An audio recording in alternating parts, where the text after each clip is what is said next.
ಗಮನವನ್ನು, ರಾಜ್ಯದ ಜನರ ಗಮನವನ್ನು, ಮನಸ್ಸನ್ನು ಸೆಳೀತಕ್ಕಂಥ ಒಂದು ಪ್ರಯತ್ನವನ್ನು ಮಾಡಿ. ಇದು ಇವತ್ತು ನಿಮ್ಮದೇ ದರ್ಬಾರು.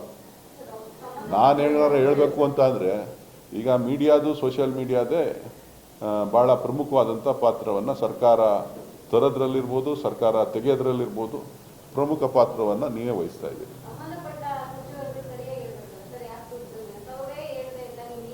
ನಾನು ಹೇಳಲಿ ಮೇಡಮ್, ನಿಮಗೆ ಮಹಿಳೆಯರೆಲ್ಲ ನನ್ನ ಪರ ಇದ್ದಾರೆ ಅಂತ ನಾವೇನೋ ಅಂದ್ಕೊಂಡಿದ್ದೀವಿ. ನೀವು ನಮ್ಮ ಪರ ಇಲ್ಲ ಅಂದರೆ ನಾನು ಏನು ಮಾಡ್ತೀನಿ?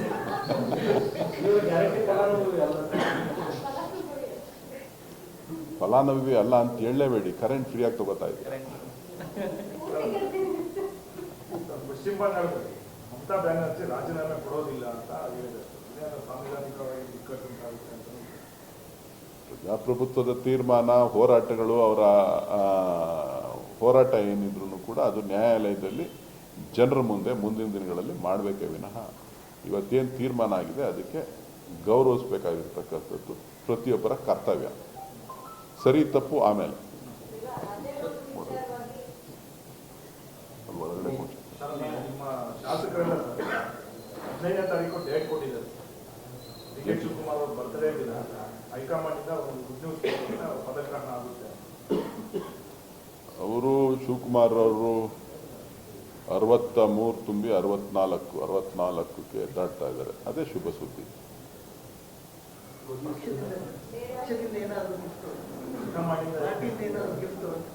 ನಾನು ನಿಮ್ಮಂಗೆ ಕಾಯ್ತಾ ಇರೋನು.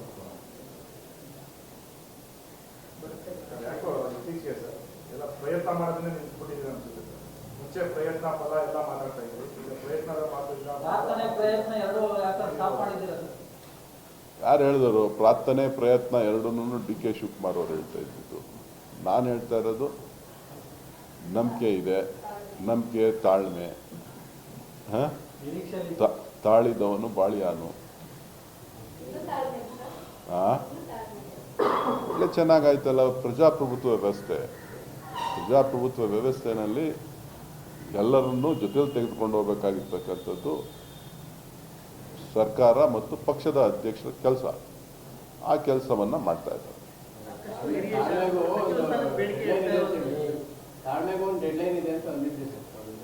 ಖಂಡಿತ ಎಲ್ಲದಕ್ಕೂ ಒಂದಿನ ಕಾಲ ಬಂದೇ ಬರುತ್ತೆ.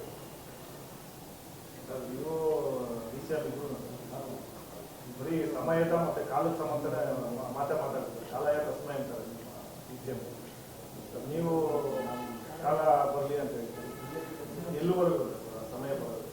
ನೀವು ಯಾವಾಗ ಜೈ ಅಂತೀರೋ ಅಲ್ಲಿವರೆಗೂ. ಸಾಕಷ್ಟು ಹಿರಿಯ ಶಾಸಕರು ಸಚಿವ ಸ್ಥಾನವನ್ನು ಒತ್ತಡ ಆಗ್ತಾ ಇರೋದು, ಆದರೆ ಈ ಪವರ್ ಶೇರಿಂಗ್ ಮಧ್ಯೆ ಕ್ಲಿಯರ್ ಆದರೆ ಗೊತ್ತಿಲ್ಲ. ಅದು ಪಕ್ಷ ಮತ್ತು ಹೈಕಮಾಂಡ್ ಮುಖ್ಯಮಂತ್ರಿಗಳ ನಡುವೆ ನಡೆಯುವಂಥದ್ದು. ಅವ್ರು ಯಾವಾಗ ಅನುಮತಿ ಕೊಡ್ತಾರೋ ಆಗ ಎಲ್ರಿಗೂ ಕೂಡ ಅವ್ರಿಗೂ ಒಳ್ಳೆ ಕಾಲ ಬರುತ್ತೆ. ಗೊತ್ತಿಲ್ಲ ನನಗೆ, ಅದು ಅವ್ರಿಗೆ ಗೊತ್ತಿರೋದು.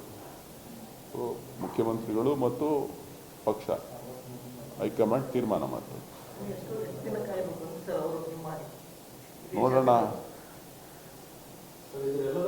ಎಲ್ಲ ಆಗೋದ್ರೆ ನಿಮ್ಮ ನ್ಯೂಸೇ ಇರಲ್ವಲ್ಲ, ನಿಮಗೂ ಸೆನ್ಸೇಷನ್ ಇರ್ಬೇಕು. ಈಗ ಅದನ್ನೇ ಹೇಳಿದ್ದು. ನೀನು ಹಂಗೆ ಹೇಳಿದ್ದನ್ನು ನೀವು ಉಲ್ಟಾ ಕೇಳ್ತಾ ಇದ್ದೀನಿ.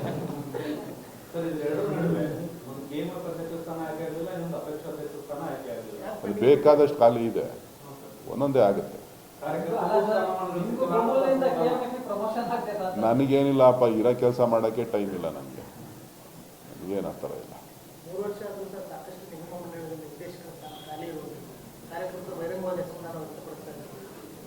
ಖಂಡಿತ ಎಲ್ಲವೂ ಕೂಡ ಬಗೆಹರಿಯುತ್ತದೆ. Thank you.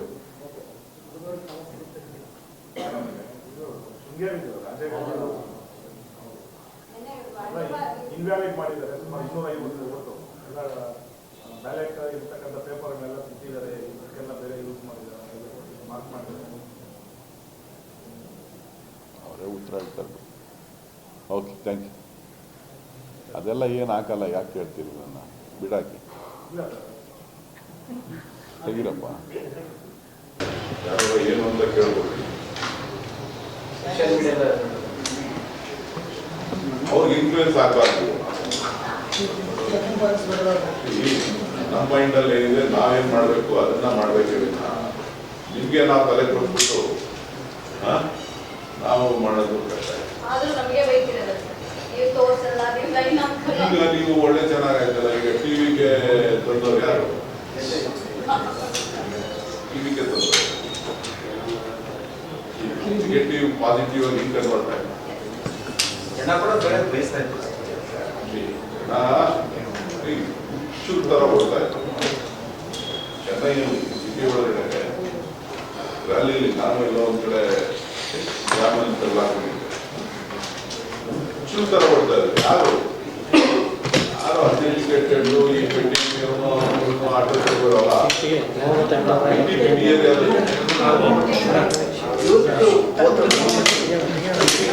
ನಾನು ಡಿ ಎಂ ಕೆ ಅವ್ರ ನಮ್ಮವ್ರಿಗೂ ಡಿ ಎಂ ಕೆ ಅವರು ಸ್ವಲ್ಪ ವ್ಯತ್ಯಾಸ ಇದೆ. ಸಿಟಿಗೆ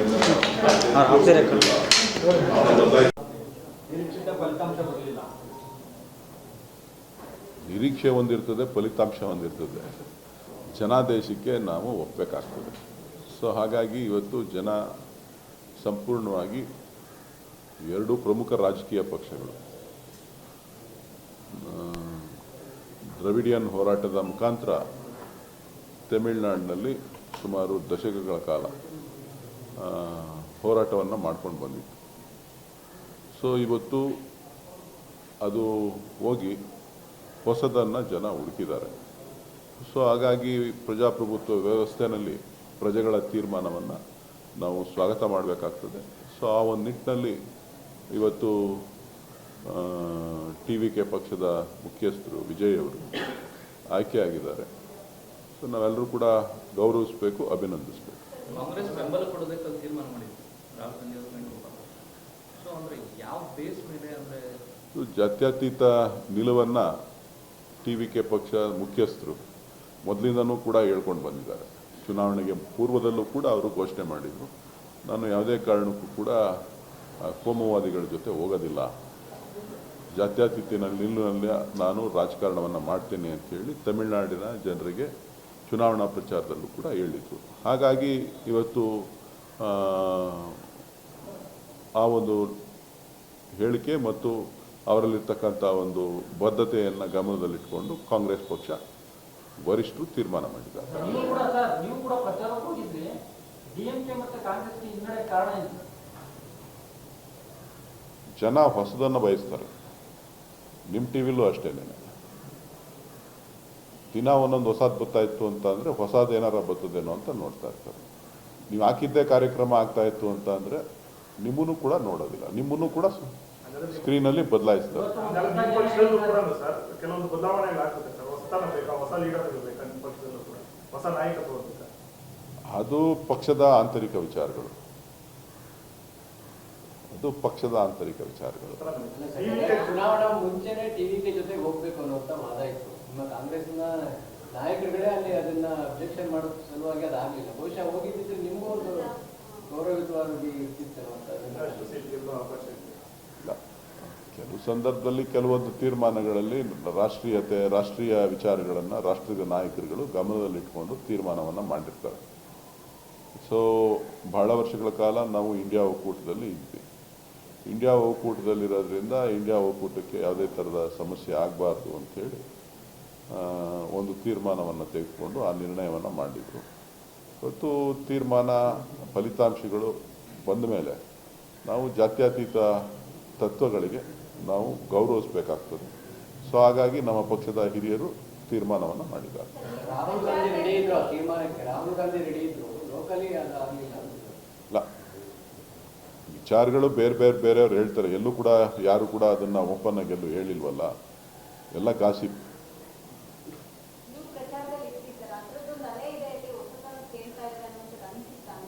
ಖಂಡಿತ ಅನಿಸಿತ್ತು. ಆ ವಿಚಾರವನ್ನು ನಾನು ಪಕ್ಷದ ಆಂತರಿಕದ ನಮ್ಮ ಅಭ್ಯರ್ಥಿ ಹತ್ರನೂ ವಿಚಾರಗಳನ್ನು ತಿಳಿಸಿದ್ದೆ, ಬೇರೆ ನಮ್ಮ ನಾಯಕರುಗಳ ಹತ್ರನೂ ತಿಳಿಸಿದ್ದೆ. ಸೊ ಜನ ಹುಚ್ಚಂತೂ ಬಂದಿದೆ, ಏನು ಮಾಡ್ತಾರೆ ಅಂತ ಗೊತ್ತಿಲ್ಲ ಅಂಥೇಳಿ. ಸೊ ಬಹುತೇಕ ಸೀಟ್ಗಳು ಗೆದ್ದಿರ್ತಕ್ಕಂಥದ್ದು ಅರ್ಬನ್ ವೋಟರ್ಸೇನೆ TVKಗೆ ಬೆಂಬಲವನ್ನು ಕೊಟ್ಟಿರ್ತಕ್ಕಂಥದ್ದು ಗಣನೀಯವಾಗಿ ನಾವು ಗಮನಿಸಬೇಕಾಗ್ತದೆ. ಸರ್ ಆಮೇಲೆ ಸರ್ ನಿಮ್ಮ ಗ್ಯಾರಂಟಿ ದಿನ ಭಾಳ ದೂರ ಇದೆಯಲ್ಲ. ಎರಡು ವರ್ಷ ಉಪಚುನಾವಣೆಗಳನ್ನ ಗೆದ್ದಿದ್ದೀರಾ, ಎರಡೂ ಉಪಚುನಾವಣೆ ಗೆಲುವು ಹಿಂದೆನೇ ಕಾರಣ ಆಯಿತು ಅನ್ನೋದು ಮಾತುಗಳು, ಬೈ ಎಲೆಕ್ಷನ್ ಎಲ್ಲ ಹಿಂದೆ ಕೈ ಹಿಡಿದಿದೆ, 2028ಕ್ಕೂ ಅದನ್ನೇ ಅಳವಡಿಸಬೇಕು ಅನ್ನೋದು ಮಾತುಗಳು ಬರ್ತಾ ಇರುತ್ತೆ. ಗೊತ್ತಿಲ್ಲ ನನಗೆ ಅದ್ರ ಬಗ್ಗೆ.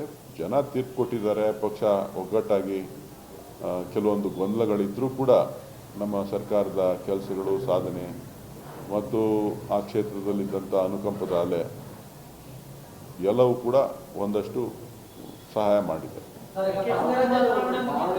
ಪಂಚಾಯತ್ ಚುನಾವಣೆ ಮುಗಿತು, ಉಪಚುನಾವಣೆ ಮುಗಿತು. ಮೇ 20ಕ್ಕೆ ಸರ್ಕಾರ ಅಧಿಕಾರಕ್ಕೆ ಬಂದು 3 ವರ್ಷ ಪೂರೈಸ್ತಾ ಇದೆ. ಹೊಸತನ, ಹೊಸ ನಾಯಕತ್ವದ ಬಗ್ಗೆ ಗೊತ್ತಿಲ್ಲ, ನೀವು ಹಂಗಂತ ಇದ್ದೀರಿ, ನಾನು ನೋಡ್ತಾ ಇದ್ದೀನಿ. ಅಲ್ಲ ಸರ್, ಕೆಲವು ನೀವು ಕೂಡ ಆಸೆ ಇಟ್ಕೊಂಡಿದ್ರೆ ಸರ್ ಕೆಲವೊಂದು. ನಾನೇನು MLAನ, ನಾನೇನು MP ನ ಪಾಸ್ ಇಟ್ಕೊಳಕ್ಕೆ. ಅಲ್ಲ ಸರ್, ಸಹೋದರನ ಪಟ್ಟದಲ್ಲಿ ನೋಡ್ಬೇಕು ಅಂತ. ಜವಾಬ್ದಾರಿಗಳು ನಿಭಾಯಿಸೋದು ಕಷ್ಟ. ಪಟ್ಟದಲ್ಲಿ ನೋಡಬೇಕು ಅನ್ನೋ ಆಸೆ ಇಲ್ಲ. ಒಂದು ಉತ್ತಮವಾದಂಥ ಆಡಳಿತ, ಒಂದು ರಾಜಕೀಯದಲ್ಲಿ ಏನು ಅವರ ಶ್ರಮ ಇದೆ, ಪರಿಶ್ರಮ ಏನು, ಹೋರಾಟ, ಬದುಕು, ಒಂದು ದಿಟ್ಟ ನಿಲುವನ್ನು ಇಟ್ಕೊಂಡು ಪಕ್ಷಕ್ಕೆ ಪ್ರಾಮಾಣಿಕವಾಗಿ ಜನಸೇವೆಯನ್ನು ಮಾಡ್ತಾ ಬಂದಿದ್ದಾರೆ. ಆ ಒಂದು ನಿಟ್ಟಿನಲ್ಲಿ ಒಂದು ಅವಕಾಶ ಸಿಗಬೇಕು ಅಂತಕ್ಕಂಥದ್ದು ನನ್ನ ವೈಯಕ್ತಿಕ ಅಭಿಲಾಷೆ. ಸರ್, ನಾಯಕತ್ವ ವಿಚಾರದಲ್ಲಿ ಮೇಲ್ನೋಟ ಕೆಲವು ತಣ್ಣಗಿದೆ, ಒಳಗಡೆ ತಣ್ಣಗಿಲ್ಲ ಅಂತ ಅನ್ಸುತ್ತಾ ನಾವು ಅನ್ಕೋಬೋದಾ? ಬಾಡಿ ಯಾವಾಗಲೂ ಹೊರಗಡೆ ಕೂಲಾಗಿರುತ್ತೆ, ನಿಮ್ಮ ಬಾಡಿ ಒಳಗಡೆ ಬ್ಲಡ್ಡು ಭಾಳ ಬಿಸಿಯಾಗಿರುತ್ತೆ. ಏನು ಮಾಡೋಕ್ಕಾಗುತ್ತೆ? ಅಲ್ಲಪ್ಪ, ಈಗ ಸ್ವಲ್ಪ ತಿಂಗಳು ನಿಮ್ಮ ಬಾಡಿಲೂ ಅಷ್ಟೇನೆ, ನನ್ನ ಬಾಡಿಲೂ ಅಷ್ಟೇನೆ. ಮೇಲ್ಗಡೆ ನೋಡಿದ್ರೆ ಬಾಡಿ ಕೂಲಾಗಿರುತ್ತೆ, ರಕ್ತ ಬಿಸಿಯಾಗಿರುತ್ತೆ. ಒಳಗಡೆ ಬಿಸಿಯಾಗಿದ್ರೇ ರಕ್ತ ಸಂಚಲನ ಆಗೋದು.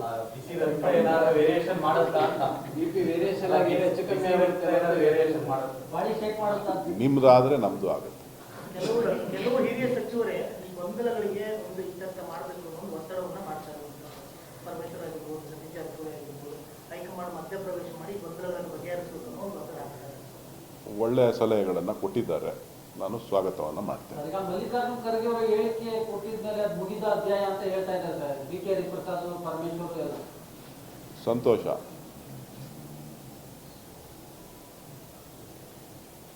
ಗ್ಯಾರಂಟಿ ವಿಚಾರದಲ್ಲಿ DK ಶಿವಕುಮಾರ್ ಅವರು ಗ್ಯಾರಂಟಿ ನಮ್ಮ ಕೈ ಹಿಡಿತು, ನಾವು ಬೆಂಬಲ ಆಗ್ತಾ ಇದೆ ಅಂತ ಹೇಳ್ತಾ ಇರೋದು. ಇನ್ನು ಕೆಲವು ಸಚಿವರು ಗ್ಯಾರಂಟಿ ವರ್ಕೌಟೇ ಆಗ್ತಾ ಇಲ್ಲ, ಜನರು ನೆನಪೆ ಮಾಡ್ಕೊತಾ ಇಲ್ಲ ಅನ್ನೋ ಮಾತುಗಳು ಆಗ್ತಾ ಇದೆ. ನೋಡ್ರಿ, ಗ್ಯಾರಂಟಿ ಕೊಟ್ಟಿರ್ತಕ್ಕಂಥದ್ದು ನಾವು ಚುನಾವಣಾ ಭರವಸೆಗಳನ್ನು ಏನು ಕೊಟ್ಟಿದ್ವಿ ಆ ಭರವಸೆಗಳನ್ನು ಈಡೇರಿಸುತ್ತೆ. ಯಾರು ಕೊಟ್ಟ ಮಾತುಗಳನ್ನು ಹೇಳಿರ್ತೀವಿ ಆ ಮಾತಿನಂತೆ ನಡ್ಕೊಳ್ಬೇಕಾಗಿರ್ತಕ್ಕಂಥದ್ದು ಪಕ್ಷಗಳ ಜವಾಬ್ದಾರಿ ಮತ್ತು ನಮ್ಮ ಪ್ರಣಾಳಿಕೆಯ ವಿಚಾರಗಳನ್ನು ಅನುಷ್ಠಾನ ಮಾಡಬೇಕು. ಪ್ರಮುಖ ಅಂಶಗಳನ್ನು ಅನುಷ್ಠಾನ ಮಾಡಬೇಕಾಗಿರ್ತಕ್ಕಂಥದ್ದು ನಮ್ಮ ಕರ್ತವ್ಯ. ಆ ಒಂದು ನಿಟ್ಟಿನಲ್ಲಿ ನಾವು ಗ್ಯಾರಂಟಿಗಳನ್ನು ಕೊಟ್ಟಿದ್ದೇವೆ. ಗ್ಯಾರಂಟಿಗಳ ಬಗ್ಗೆ ಜನ ಯಾರು ಬೆನಿಫಿಷಿಯರೀಸ್ ಇದ್ದಾರೆ ಅವರು ಸಂತೋಷದಿಂದ ಇದ್ದಾರೆ. ಅವರಿಗೆ ಲಾಭ ಏನಾಗಿದೆ ಅನ್ನೋದು ಅವರಿಗೆ ವೈಯಕ್ತಿಕವಾಗಿ ಯಾವಾಗ ಇದು ನಮಗೆ ಚರ್ಚೆಗೆ ಮುಕ್ತವಾಗಿ ಚರ್ಚೆಗೆ ಬರೋದು ಅಂತಂದರೆ ಜನರಲ್ ಎಲೆಕ್ಷನ್ಸಲ್ಲಿ ಈ ಗ್ಯಾರಂಟಿಗಳ ಬಗ್ಗೆ ಚರ್ಚೆಗಳು ಬರುತ್ತೆ. ಕೆಲವು ರಾಜ್ಯಗಳಲ್ಲಿ ಗ್ಯಾರಂಟಿಗಳು ಬೇರೆ ಬೇರೆ ರೀತಿ, ಏನು ಆಂಧ್ರ ಪ್ರದೇಶದಲ್ಲಿರ್ಬೋದು, ಇವತ್ತು ತಮಿಳ್ನಾಡಿನಲ್ಲಿರ್ಬೋದು, ಬೇರೆ ಪಕ್ಷಗಳು ಏನು ಗ್ಯಾರಂಟಿಗಳು ನಮ್ಮನ್ನು ಫಾಲೋ ಅಪ್ ಮಾಡಿ ಕೊಟ್ಟಿದ್ರು ಅದು ಕೆಲವರು ತಿರಸ್ಕಾರ ಮಾಡಿರುವಂಥದ್ದು ಉಂಟು, ಕೆಲವರು ಅಕ್ಸೆಪ್ಟ್ ಮಾಡಿರುವಂಥದ್ದು ಉಂಟು.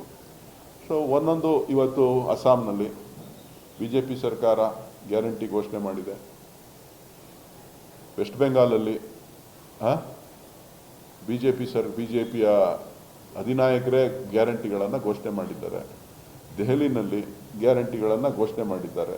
ಮಹಾರಾಷ್ಟ್ರದಲ್ಲಿ ಗ್ಯಾರಂಟಿಗಳನ್ನು ಘೋಷಣೆ ಮಾಡಿದ್ದಾರೆ. ಯಾರು ಗ್ಯಾರಂಟಿಗಳ ಬಗ್ಗೆ ವಿರೋಧ ಮಾಡ್ತಾರೆ ಅವರು ಅವರ ನಾಯಕರು ಏನು ಬೇರೆ ರಾಜ್ಯಗಳಲ್ಲಿ ಅನುಷ್ಠಾನ ಮಾಡ್ತಾ ಇದ್ದಾರಲ್ಲ ಅದರ ಬಗ್ಗೆ ಚಕಾರ ಎತ್ತೋದಿಲ್ಲ, ಬರೀ ಕರ್ನಾಟಕದ ಬಗ್ಗೆ ಚಕಾರ ಎತ್ತಾರೆ.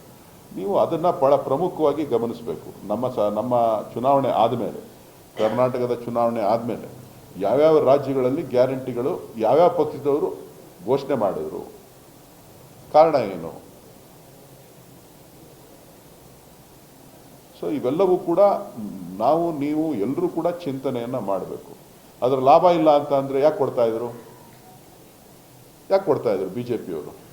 ಬಿ ಜೆ ಪಿ ರಾಜ್ಯಗಳೇ ಬಹುತೇಕ ರಾಷ್ಟ್ರದಲ್ಲಿ ಅತಿ ಹೆಚ್ಚು 22 ರಾಜ್ಯಗಳಲ್ಲಿ ಅಧಿಕಾರದಲ್ಲಿದೆ. ಕರ್ನಾಟಕದ ನಂತರದ ಎಲ್ಲ ಚುನಾವಣೆಗಳಲ್ಲಿ ಅವರು ಗ್ಯಾರಂಟಿಗಳನ್ನು ಘೋಷಣೆ ಮಾಡಿದ್ದಾರೆ. ಅದು ಸಹ ಸಚಿವರು ಪರಿಷ್ಕರಣೆ ಆಗಬೇಕು ಅನ್ನೋ ಒಂದು ಸಲಹೆ ಅಲ್ಲ. ಕೊಡ್ತಾರೆ. ಒಂದಷ್ಟು ವಿಚಾರಗಳು ಚರ್ಚೆನಲ್ಲಿದೆ, ಆದರೆ ನೀವು ಸಹಕಾರ ಕೊಡಬೇಕು. ನೀವೇನು ಮಾಡ್ತೀರಿ? ಒಬ್ಬನ ಕಾರ್ಡ್ ಇಲ್ಲ ಅಂತ ಅಂದ್ರೂ ಇವನು ಕಾರ್ಡ್ ಕೊಟ್ಟಿಲ್ಲ ಅಂತ ಬೆಳಗ್ಗೆಯಿಂದ ಸಾಯಂಕಾಲದವರೆಗೂ ತೋರಿಸ್ತೀರಿ. ಯಾರಿಗೋ ಒಬ್ರಿಗೆ ದುಡ್ಡು ಬಂದಿಲ್ಲ ಅಂತ ಅಂದರೆ 1 ತಿಂಗಳು ದುಡ್ಡು ಬರಲಿಲ್ಲ, ನೀವು ಮೋಸ ಮಾಡ್ತಾ ಇದ್ದೀರಿ ಅಂತ ನೀವೇ ಯಾರೋ ಬಿ ಜೆ ಪಿಯವ್ರ ಹತ್ರ ಹೋಗಿ ಮೈಕ್ ಹಿಡಿದ್ಬಿಟ್ಟು ಹೇಳಿಸ್ತೀರಿ.